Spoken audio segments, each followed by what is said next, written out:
Motivation कहाँ से आई, इतना कुछ कैसे सीखा? When it comes about motivation, it's all about your goals. जो आपके गोल्स हैं वो आपको जगाए रखते हैं, आपको भगाए रखते हैं। आम आदमी को भी ट्रेनिंग दी है, सिविल सर्वेंट्स को भी ट्रेनिंग दी है, उनके एटीट्यूड को आपने क्या पाया? ये जो ट्रेनिंग इंडस्ट्री में जो इदारे हैं या कॉर्पोरेट सेक्टर के जो इदारे हैं, सिविल सर्विसेज में, मिलिट्री में, वो ट्रेनिंग की इम्पोर्टेंस को समझते हैं। अपनी अहमियत का अंदाज़ा होता है तो इंसान खुद से प्यार करना शुरू कर देता है। लोग इसको खुद गर्जी कहते हैं। कुछ लोग जो है ना वो सेल्फ लव के नाम पे इतने नरगिसियत पसंद हो जाते हैं, इतने नार्सिसिस्ट हो जाते हैं कि वो अपने अलावा किसी के बारे में सोचते नहीं है। जो आपने कहा ना कि खुदगर्जी प्रॉब्लम है, नार्सिसिज्म। बिस्मिल्लाहिर्रहमानिर्रहीम। अस्सलाम वालेकुम नाजरीन, आप देख रहे हैं GTV और मैं हूं आपकी मेज़बान खुशबू। नाज़रीन, आज जिस गेस्ट को हमने अपने स्टूडियो में मधु किया है वो लीडरशिप ट्रेनर हैं और अपनी बेहतरीन ज़बरदस्त परफॉर्मेंस पर उनको सदारती अवार्ड भी मिल चुका है। आम आदमी, सिविल सर्वेंट के साथ साथ वो मिलिट्री और कॉर्पोरेट सेक्टर्स के प्रोफेशनल्स को भी ट्रेनिंग देते हैं और उनको खुशनासी से कामयाबी तक के सफ़र में मदद देते हैं। और अगर आप भी खुशनासी का सफ़र तय करना चाहते हैं, आपके भी कुछ ख्वाब हैं, आप कामयाब होना चाहते हैं, तो आपके लिए वीडियो देखना बहुत ज़रूरी है। तो जी हाँ, मैं आपकी मुलाकात करवाने लगी हूँ यासिर अरफात से। Thank you so much sir, आपने अपना कीमती वक्त दिया और आज आप हमारे स्टूडियो में मौजूद हैं। सबसे पहले तो सर मैं ये जानना चाहूँगी कि इतनी मोटिवेशन कहाँ से आई, इतना कुछ कैसे सीखा? आपने दो क्वेश्चंस पूछे हैं खुशबू। द फर्स्ट थिंग इज़ कि मोटिवेशन कहाँ से आती है। Obviously when it comes about motivation, it's all about your goals. जो आपके गोल्स हैं वो आपको जगाए रखते हैं, आपको भगाए रखते हैं।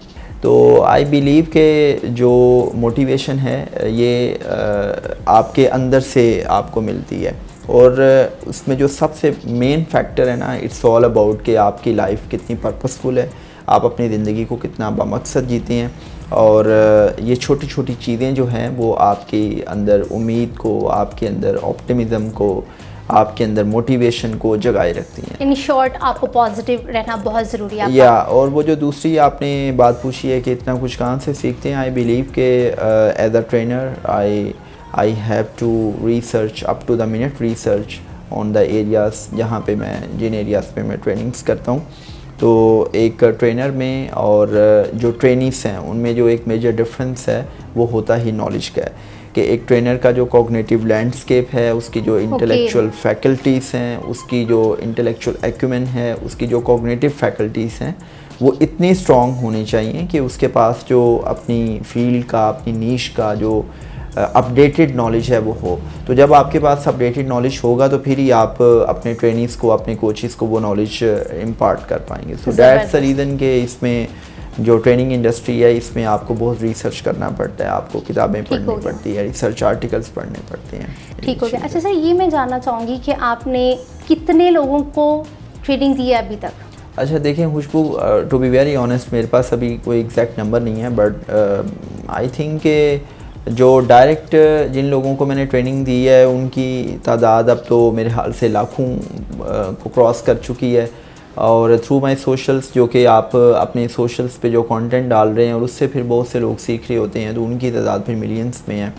और because I serve to civil services, military and corporate sector, तो ये वो इदारे हैं कि जहाँ पे ऑब्वियसली आपने सिविल सर्वेंट्स को, या वो इदारे के जिनका ताल्लुक लॉ इन्फोर्समेंट एजेंसी से है, तो वहाँ पे जब आप ट्रेनिंग देने जाते हैं तो कई दफ़ा ऐसा भी होता है कि 50 लोग होंगे, कई दफ़ा ऐसा भी होगा कि 500 प्लस पार्टिसिपेंट्स भी होते हैं। तो अगर आपको 5-7 साल से ये काम कर रहे हैं तो number goes beyond thousands, right. तो कभी नंबर गेम में तो मैं नहीं पढ़ा। आई बिलीव कि भाई आप जब भी ट्रेनिंग देने जाते हैं तो एक ट्रेनर के माइंड में ये होना चाहिए कि ये मेरी ज़िंदगी का पहला और आखिरी ट्रेनिंग सेशन है और इस सेशन को मैंने इतनी एक्सेलेंस के साथ, इतनी पीक परफॉर्मेंस के साथ डिलीवर करना है कि जब आप वो सेशन दें तो आपको स्टैंडिंग ओवेशन मिलना चाहिए। और आप अपने एक्सपर्टीज़ से जो अपने ट्रेनिंग्स हैं उनकी लाइफ में, उनकी पर्सनल लाइफ में, उनकी प्रोफेशनल लाइफ में, उनकी प्रोफेशनल कॉम्पिटेंसेस में एक वैल्यू ऐड कर सकें। सो ये एक ग्रैंड स्कीम ऑफ थिंग्स होती है when ever I do contact with my trainings. अच्छा, आपने आम आदमी को भी ट्रेनिंग दी है, सिविल सर्वेंट्स को भी ट्रेनिंग दी है, उनके एटीट्यूड को आपने क्या पाया, क्या फ़र्क था? देखें Khushboo, when it comes about learning and development, तो we use to talk about two sorts of mindsets, growth mindset and fixed mindset. अब जो है ना सिविल सर्वेंट्स या वो इदारे के जो ट्रेनिंग्स पे बिलीव करते हैं, वो इदारे जो अपने एम्प्लॉयज़ की कैपेसिटी बिल्डिंग पे बिलीव करते हैं, तो ऑब्वियसली वहाँ पे लोगों को इस चीज़ की इम्पोर्टेंस का आइडिया होता है कि भाई सीखना कितना इम्पॉर्टेंट है। जैसे वो पीटर ड्रकर ये कहता है ना कि the most important skill in 21st century is the skill to learn new skills, everything else would be obsolete. तो ये जो ट्रेनिंग इंडस्ट्री में जो इदारे हैं या कॉर्पोरेट सेक्टर के जो इदारे हैं, सिविल सर्विसेज में, मिलिट्री में, वो ट्रेनिंग की इम्पोर्टेंस को समझते हैं। आपकी अगर सिविल सर्विसेज में देखा जाए तो कॉमन ट्रेनिंग प्रोग्राम है, देन स्पेशलिस्ट ट्रेनिंग प्रोग्राम है, देन फिर प्रमोशनल ट्रेनिंग्स हैं। इसी तरह मिलिट्री में भी प्रमोशनल ट्रेनिंग्स हैं, बहुत से कोर्सेज करवाए जाते हैं। कॉर्पोरेट सेक्टर में ऑफ एंड ऑन बहुत सी कैपेसिटी बिल्डिंग प्रोग्राम्स करवाए जाते हैं। तो उसका एक ही एजेंडा होता है कि आप अपने एम्प्लॉयज़ की जो नॉलेज है, जो स्किल्स हैं, उसको इन्हेंस कर सकें। But contrary to these practices, when it comes about training and development and learning attitude for a common man, for a layman, तो जनरली स्पीकिंग के यहाँ पे अभी लोगों में इतनी अवेयरनेस नहीं है कि लोग इस तरफ आएँ। बिकॉज अगर हम पढ़े लिखे लोगों का भी अंदाज़ा लगाएं तो हमारा एक यूनिवर्सिटी से निकलने वाला ग्रेजुएट अपनी डिग्री लेने के बाद ये समझता है कि अब उसको मज़ीद कुछ सीखने की ज़रूरत नहीं है। जबकि जो मॉडर्न रिसर्चेस हैं, जैसे हार्वर्ड बिजनेस रिव्यू की एक नई रिसर्च सामने आई कि कोई भी इंसान चाहे उसने किसी भी लेवल पे कोई डिग्री ली है तो 5 साल के बाद उसकी जो डिग्री है वो एक्सपायर हो जाती है। अच्छा। तो उसको फिर अपने नॉलेज को, अपने स्किल्स को इन्हेंस करना पड़ेगा, अदरवाइज़ तो वो अपनी फील्ड से आउट हो जाएगा। So this is what के वो Peter I think I forget the name, exact name, who is the scholar who talked about this very important thing कि people rise to their own level of incompetencies। जिस तरह लोग अपनी competencies में rise कर रहे होते हैं, इसी तरह कुछ लोग अपनी incompetencies में भी rise कर रहे होते हैं, because they don't want to learn something new। तो जब आप कुछ नया नहीं सीखते तो इट मीन्स के आपका जो माइंड है वो बासी हो जाता है। ठीक है, जैसे कोई फ्रूट बासी हो जाता है, इस तरह आपका माइंड भी बासी हो जाता है। लोगों के रवैये कुछ इस तरह के है कि अपने आप को तो गलत मानना ही नहीं है, और जब आप अपनी गलती नहीं मानते हैं तो अपनी गलती से सीखते नहीं है, फिर होता ये है कि आप फ्यूचर में वही गलती रिपीट करते रहते हैं और उधर ही खड़े रहते हैं। Very true. People use to be stagnant due to this rigid approach, जिसको हम फिक्स्ड माइंडसेट कहते हैं कि मुझे सब पता है, मुझे कुछ सीखने की ज़रूरत नहीं है। और अगर कोई आगे बढ़ भी रहा है, अगर कोई अपनी करियर प्रोग्रेशन कर रहा है, करियर डेवलपमेंट में अगर उनको कोई शख्स नज़र आ रहा है तो उसकी भी कामयाबी को शक की नज़र से देखना कि हाँ इसका तो कोई जुगाड़ लगा है, ये पता नहीं देयर इज़ समथिंग फिशी कि ये कैसे तरक्की कर रहा है। तो usually wanted to see the bright side of every picture. हम वो जो डार्क साइड है पिक्चर की वो नहीं देखते, तो डार्क साइड में फिर बड़ी एफर्ट्स और रगड़ा और वो सारी मेहनत और तपस्या होती है। ऐसे ही है। अच्छा सर, आपने ये CSS स्टूडेंट्स को भी ट्रेनिंग दी है, तो इस हवाले से मैं जानना चाहूँगी कि अगर आपको अंग्रेज़ी ज़बान आती है और क्रिएटिविटी भी आप जानते हैं, तो क्या आप बग़ैर एकेडमी के इम्तिहानात की तैयारी कर सकते हैं?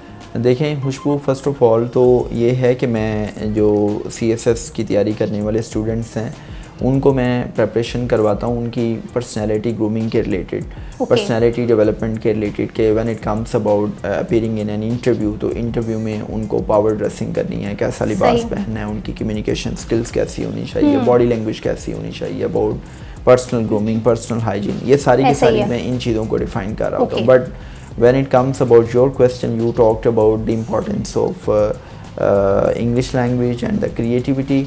तो आई बिलीव के जो CSS का एग्ज़ाम है वो है ही क्रिएटिविटी, कि उसमें आपने किसी भी चीज़ को अपने पॉइंट ऑफ व्यू से, अपने पर्सपेक्टिव से डिफ़ाइन करना है कि आपका वर्ल्ड व्यू क्या है या आप किसी भी चीज़ के बारे में क्या राय रखते हैं। और दूसरा ये है कि चूँकि जो कंपेटिटिव एग्ज़ाम है ये इंग्लिश लैंग्वेज में लिया जाता है, तो obviously once must have a very good grammar in English. और I am not talking about कि जी आपकी बहुत थिक किस्म की, रिच किस्म की इंग्लिश हो गई जिसमें आप बहुत टफ़ किस्म की वो कैब यूज़ कर रहे हो। It's all about right English के जिसमें ग्रामेटिकल मिस्टेक्स ना हों।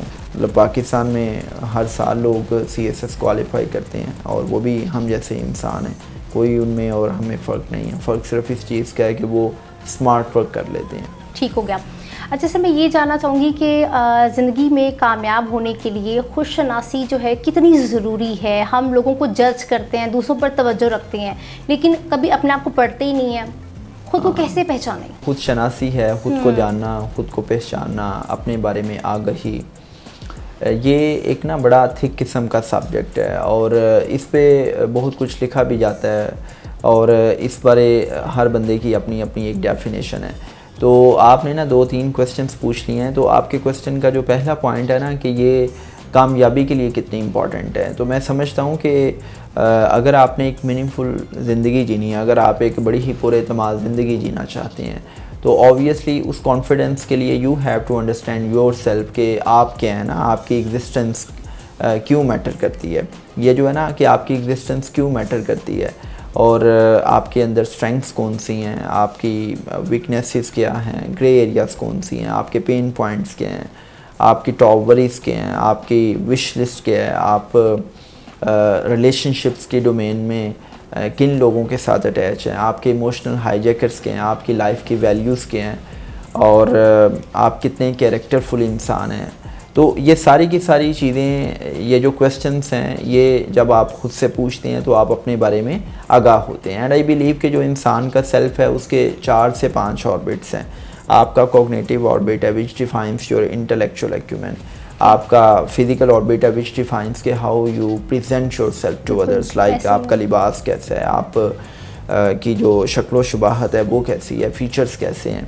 Then it comes about your emotional orbit के आपके अंदर जो जज्बात हैं, एहसासात हैं, आपकी जो इमोशनल विजिलेंस है, इमोशनल मैनेजमेंट है, आपकी जो आई मीन इमोशनल हाईजैकर्स हैं वो क्या हैं। Then it comes about your spiritual orbit कि आप अल्लाह के साथ कितने कनेक्टेड हैं, अल्लाह की मखलूक के साथ कितने कनेक्टेड हैं, आप इंसानियत को क्या कंट्रीब्यूट कर रहे हैं। तो आपको जब अपनी पर्सनैलिटी टाइप का पता चलता है तो ये चीज़ भी आपके अंदर एक कॉन्फिडेंस भी पैदा करती है और फिर आप बाहर की दुनिया से ज़्यादा इन्फ्लुएंस भी नहीं होते और आप अपनी जो फितरी रुझानात हैं उनकी बुनियाद पे अपनी कॉम्पिटेंसेस को ज़्यादा बेहतर कर सकते हैं, आप अमली ज़िंदगी में ज़्यादा कामयाब हो सकते हैं।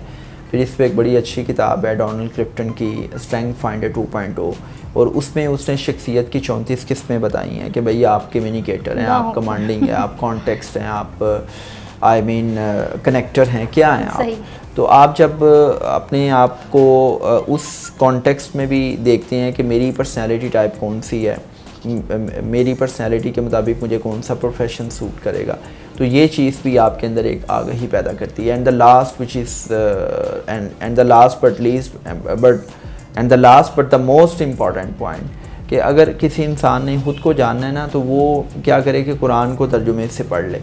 जब आप कुरान को तर्जुमे से पढ़ते हैं ना तो रब ताला इंसान से मुखातिब है कुरान में और वो इंसान के बारे में ही बात कर रहे हैं। तो जब आप कुरान को तर्जुमे से पढ़ते हैं आपको पता चलता है कि बारी ताला इंसान के बारे में बता रहा है कि इंसान बड़ा जल्दबाज है, इंसान बड़ा नाशुक्र है, इंसान बड़ा झगड़ालू है।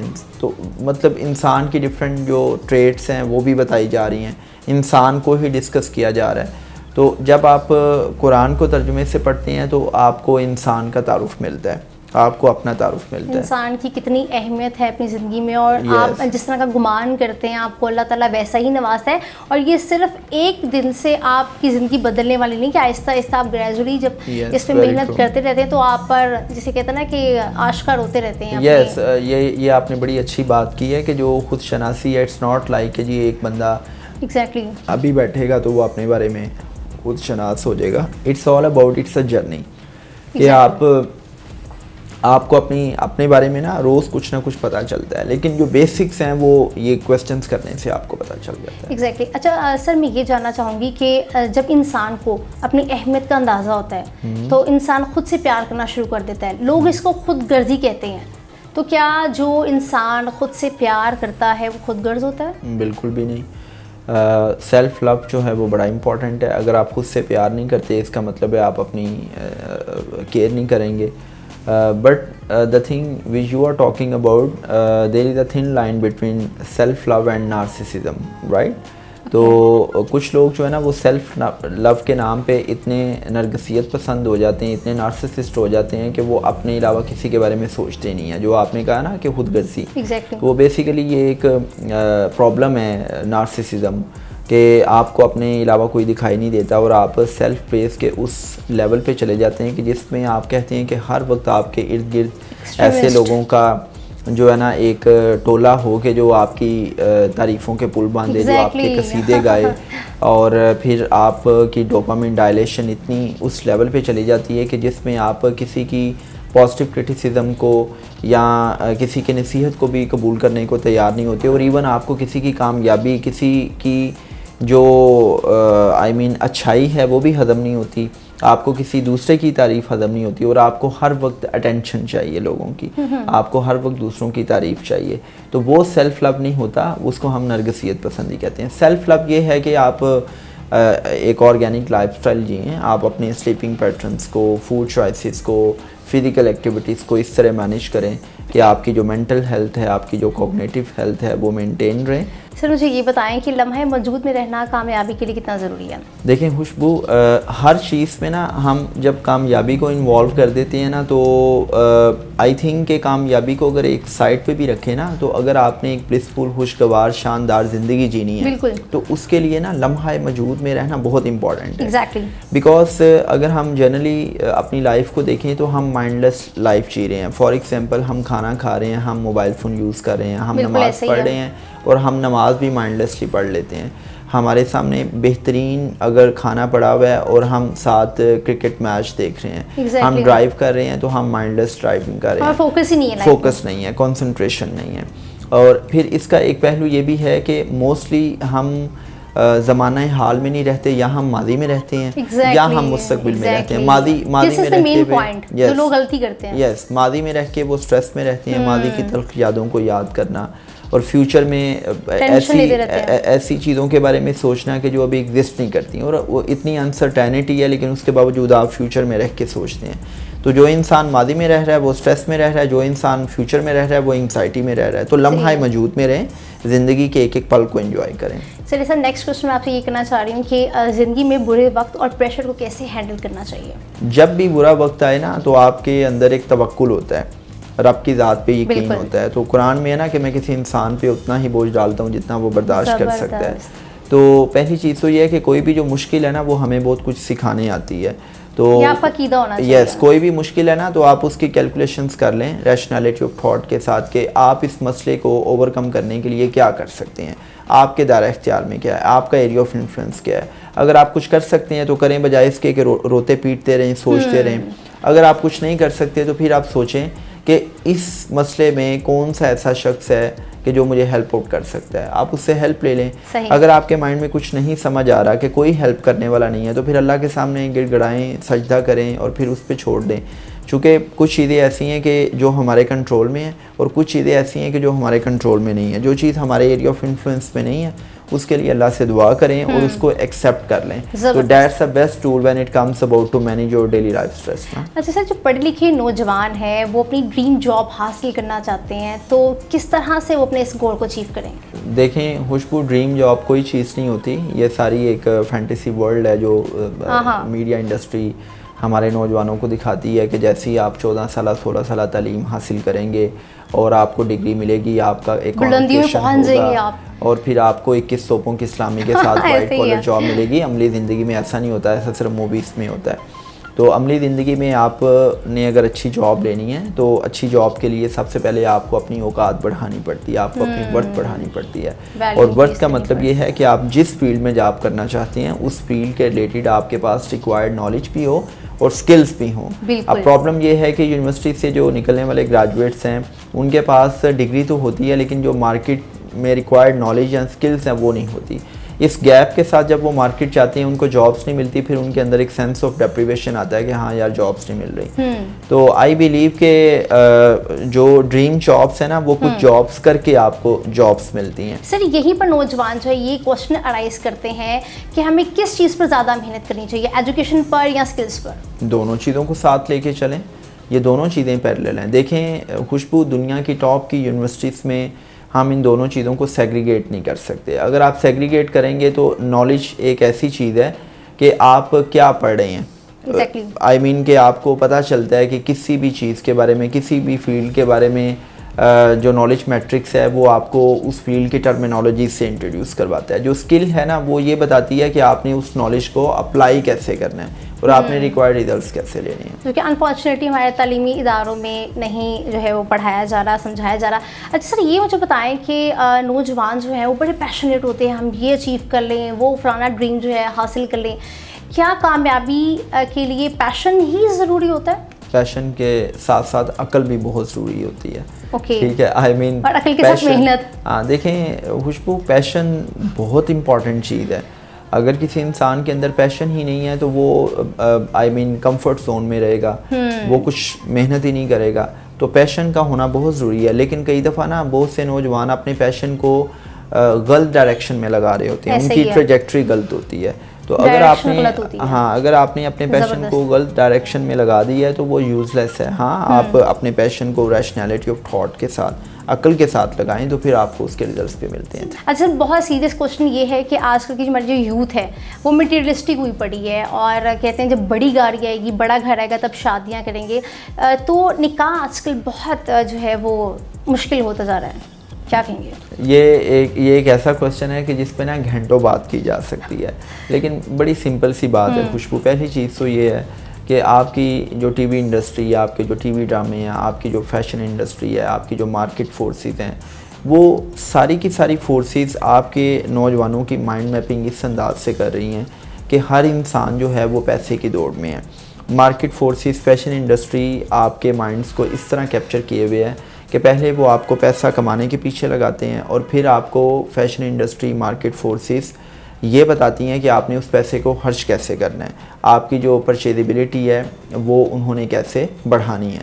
तो जो एक वर्स्ट लाइफस्टाइल है ना वो ये है कि आप पैसे कमाने की दौड़ में हो, फिर आप उस पैसे को खर्च करने की दौड़ में हो और फिर आपने जो पैसा खर्च करके चीज़ें परचेज़ की हैं आप उन चीज़ों की कंजम्पशन की तरफ जाएं। तो इसका मतलब ये है कि अर्निंग और बाइंग एंड कंज्यूमिंग, जब तीन चीज़ों के गिर्द आपकी लाइफ होती है तो ये वर्स्ट लाइफ होती है। और इसमें मार्केट फोर्सेस हैं, ऑब्वियसली दुनिया की सारी इंडस्ट्री जो है वो इसी पे चल रही है कि आपने देखा है कि दुनिया के जो बड़े बड़े शहर हैं वहाँ पे लोगों की जो ज़िंदगी है वो मटीरियलिस्टिक सेंट्रिक है, रिलेशनशिप सेंट्रिक नहीं है। लोगों के लिए अब किसी इंसान के साथ रिलेशनशिप बिल्ड करना, उस रिलेशनशिप को कैरी करना, उस रिलेशनशिप को निभाना, मेंटेन करना इम्पॉर्टेंट नहीं है। लोग किसी के साथ रिलेशनशिप को बनाते हुए ये देखते हैं कि इसका ROI क्या होगा, ठीक है, उसको भी एक ट्रांजैक्शनल, हाँ उसको भी एक ट्रांजैक्शनल नज़र से देखते हैं। तो आपने जो निकाह की बात की है, निकाह भी एक ऐसा इंस्टीट्यूशन है कि जो बहुत आसान है। आप 4 गवाहान की मौजूदगी में शादी के इंस्टीट्यूशन में आ सकते हैं, लेकिन मॉर्निंग शोज़ में, टीवी ड्रामों में प्यार, मोहब्बत, इश्क का नतीजा क्या निकलता है? एक बहुत लेविश किस्म की शादी जिसमें मेहंदी का फंक्शन 8-8 दिन दिखाया जाता है। तो वो जो नौजवान नस्ल है, एक तो वो इससे इन्फ्लुएंस होती है। दूसरी ये चीज़ है कि जो एजुकेशन है उसका एक ग्रेटर गोल होता है कि एजुकेशन आपको कॉन्फिडेंस देती है कि राइट और रॉन्ग में आप राइट को चूज़ कर लें। लेकिन जब हमारे नौजवान सेल्फ एक्चुअलाइज नहीं होते, उनके अंदर ये कॉन्फिडेंस ही नहीं होता कि वो गलत को गलत और दुरुस्त को दुरुस्त कह सकें, वो सच के साथ खड़े हो सकें, तो वो क्या करते हैं, वो सोसाइटी के जो एस्टैब्लिश ट्रेंड्स हैं, जो ट्रेडिशंस हैं, उनसे इन्फ्लुएंस होते हैं। तो सोसाइटी में जो सब कर रहे हैं ना वो वही करेंगे। तो फिर अगर कोई उनको कहेगा भी ना कि यार तुम शादी सादगी से कर लो, तो वो कहेगा कि यार मेरी नाक नहीं रहती, लोग मेरे बारे में क्या सोचेंगे। क्यों? क्योंकि ये वो इंसान है कि जिसके अंदर ये एतमाद ही नहीं कि वो जान सके कि मैं किसी गलत को गलत क्यों कहूँ। उसके पास वो स्ट्रॉन्ग वाई नहीं होता। क्यों नहीं होता? कि he is unclear about his values. यहाँ पर फीमेल्स को भी एक प्रॉब्लम आती है, बेटों को ज़्यादा तरजीहात दी जाती हैं, जिसकी वजह से एहसास कमतरी बेटी में हो जाता है। और जब शादी होती है तो हस्बैंड जो है वो दूसरी औरत की वजह से इनसिक्योर रखते हैं वाइफ को। तो इस हालत में माएँ जो हैं वो किस तरह से अपने बच्चों की तरबियत करेंगी? अच्छी देखें, ये तो आपने ना एक नया एरिया खोल दिया है। It's all about raising your children. और ये शादी का जो इंस्टीट्यूशन है उसका पर्पस ही ये होता है कि इंसान अपनी वजूदी ज़रूरत पूरी करता है और उसके साथ साथ वो एक फैमिली लाइफ बनाता है और एक हेल्दी फैमिली, एक हेल्दी माशरे की बुनियाद बनती है। और इसमें मियाँ बीवी दोनों का रोल होता है। और ये जो पेट्रियार्कल सोसाइटी होती है ना, the society where there is a man dominance, वहाँ पे ख़वातीन को बहुत सी डिस्क्रिमिनेशंस का सामना होता है। एक औरत कंसीव करती है तो वो सोच रही है कि बेटी होगी बेटा होगा, अगर बेटी होगी तो उसको इन लॉज की तरफ से बहुत ज़्यादा ह्यूमिलिएशन का सामना होता है। फिर वो बेटा और बेटी अगर घर में हैं तो बेटे को ज़्यादा प्रेफरेंस मिल रही है। अगर एजुकेशन है तो बेटे को यूनिवर्सिटी भेजा जा रहा है, बेटी को कहा जा रहा है कि नहीं तुम्हें यूनिवर्सिटी नहीं भेजना, ज़माना बड़ा ख़राब है। फिर शादी की बात आती है, बेटे की हाँ बेटा जो है अपनी चॉइस की शादी कर सकता है और बेटी के लिए पाबंदियाँ हैं। और ऑनर किलिंग के नाम पे पाकिस्तान में हज़ारों लड़कियाँ कत्ल हो जाती हैं। और फिर इसी तरह जब शादी हो गई है तो वहाँ पे भी एक ऐसा मर्द है कि जो उसको दबा के रखना चाह रहा है, और फिर वहाँ पे एक ऐसी टॉक्सिक किस्म की सास है कि जो उसको अपनी इनसिक्योरिटीज़ की वजह से दबाना चाह रही है। और फिर आगे अगर हम इनहेरिटेंस की बात करें तो औरतों को उनकी विरासत का हक नहीं मिलता, और वहाँ पे भी एक भाई या बाप जो है वो बेटी को इमोशनल स्टैंडिंग्स पे ब्लैकमेल करता है। लेकिन दूसरी औरत का भी तो शादी के बाद बीवी को जो है वो दिया जाता है ना, इनसिक्योर किया जाता है कि दूसरी शादी कर लूँगा। हाँ नहीं, ऑब्वियसली मैं वही कह रहा हूँ ना कि पेट्रियार्कल सोसाइटी में ये चैलेंजेस हैं, बट आप जैसी जो बेटियां हैं, जो बहनें हैं, जो समझती हैं, शऊर रखती हैं, और मैं कहता हूँ कि जब एक माँ के पास शऊर आता है तो वो शऊर अपनी औलाद को देती है। तो जितनी एक औरत पढ़ी लिखी होगी उतना ख़ानदान पढ़ा लिखा होगा, and it's a gradual series के इंशाल्लाह कोई 2-3 नस्लों के बाद एक ऐसा हेल्दी मुआशरा वजूद में आएगा कि जिसमें ये जो जेंडर डिस्क्रिमिनेशन है या जो जेंडर पैरिटी है ये ख़त्म हो जाएगी, और एटलीस्ट मर्दों को पता होगा कि उन्होंने औरतों को इज्जत कैसे देनी है। Thank you so much sir, आपने अपना कीमती वक्त दिया। तो जी जनाब, मैं उम्मीद करती हूँ कि आज का प्रोग्राम तमाम नौजवानों के लिए, लर्नर्स के लिए, ड्रीमर्स के लिए बहुत ज़्यादा फ़ायदा मंद रहा होगा, और इस वीडियो को देखने के बाद यकीनन आप अपने ख्वाबों को सच्चा कर सकते हैं, कामयाब हो सकते हैं। तो मिलते हैं नेक्स्ट प्रोग्राम में किसी नेक्स्ट सेलिब्रिटी के साथ। तब तक के लिए अपनी मेज़बान खुशबू को दीजिए इजाज़त। खुदा हाफिज़।